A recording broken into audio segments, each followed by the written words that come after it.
नमस्कार, एक न्यूज 24 देख रहे हैं। यहाँ पर मैं हूँ अफसर ब्यूटी।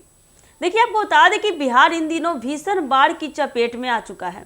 नदियों का जलस्तर लगातार खतरे के निशान से ऊपर बह रहा है और हालात की बात करें तो दिन ब दिन बदतर होते जा रही है। गंगा, बागमती, कमला बलान, महानंदा समेत कई नदियां उफान पर है। इसे राज्य के कई जिलों में बाढ़ ने कहर मचा दिया है। गांव-गांव में पानी घुस चुका है, सैकड़ों घर पानी में डूब गए हैं और खेत खलियान बर्बाद ही हो चुके हैं।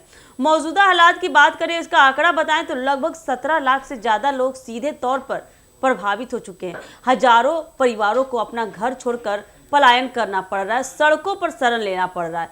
बच्चे बूढ़े की बात करें, यानी कि महिलाएं की बात करें, सभी खुले आसमान के नीचे जिंदगी काटने को मजबूर हो चुके हैं। पीने के साफ पानी की भारी कमी है, राशन और जरूरी सामान का भी टोटा हो गया और कई इलाकों में तो नाव ही एकमात्र आवाजाही का साधन बचा है। बाढ़ग्रस्त इलाकों में हालात इतने गंभीर हो चुके हैं कि घरों के अंदर कमर तक पानी भर गया है। कहीं कहीं तो छत तक पानी पहुंच चुका है, जिससे लोग अपने मकानों की ऊपरी मंजिल या छत पर शरण ले रहे हैं। जो सड़कें कभी गाड़ियों से गुलजार रहा करती थी, आज वहां नाव चल रही है। पानी के लंबे समय तक ठहरने से जल जनित बीमारियों का खतरा तेजी से बढ़ रहा है। डायरिया, मलेरिया, टाइफाइड जैसे रोग फैलने की आशंका भी जताई जा रही है।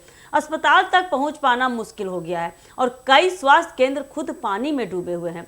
सरकार और प्रशासन की ओर से राहत शिविर बनाए गए हैं, लेकिन यह संख्या जरूरत के हिसाब से न काफी है। बाढ़ प्रभावित गांवों में राहत सामग्री पहुंचाने में भारी देरी हो रही है।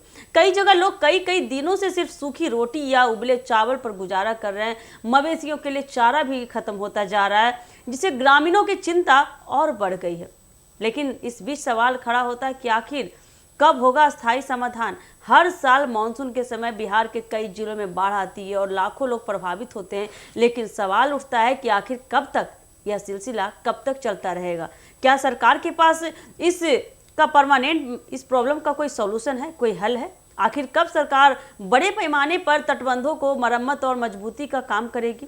आखिर कब बाढ़ नियंत्रण के आधुनिक और वैज्ञानिक तरीकों का अपनाया जाएगा? आखिर कब हर साल की तरह सिर्फ राशन बांटने की जगह स्थायी समाधान का काम होगा?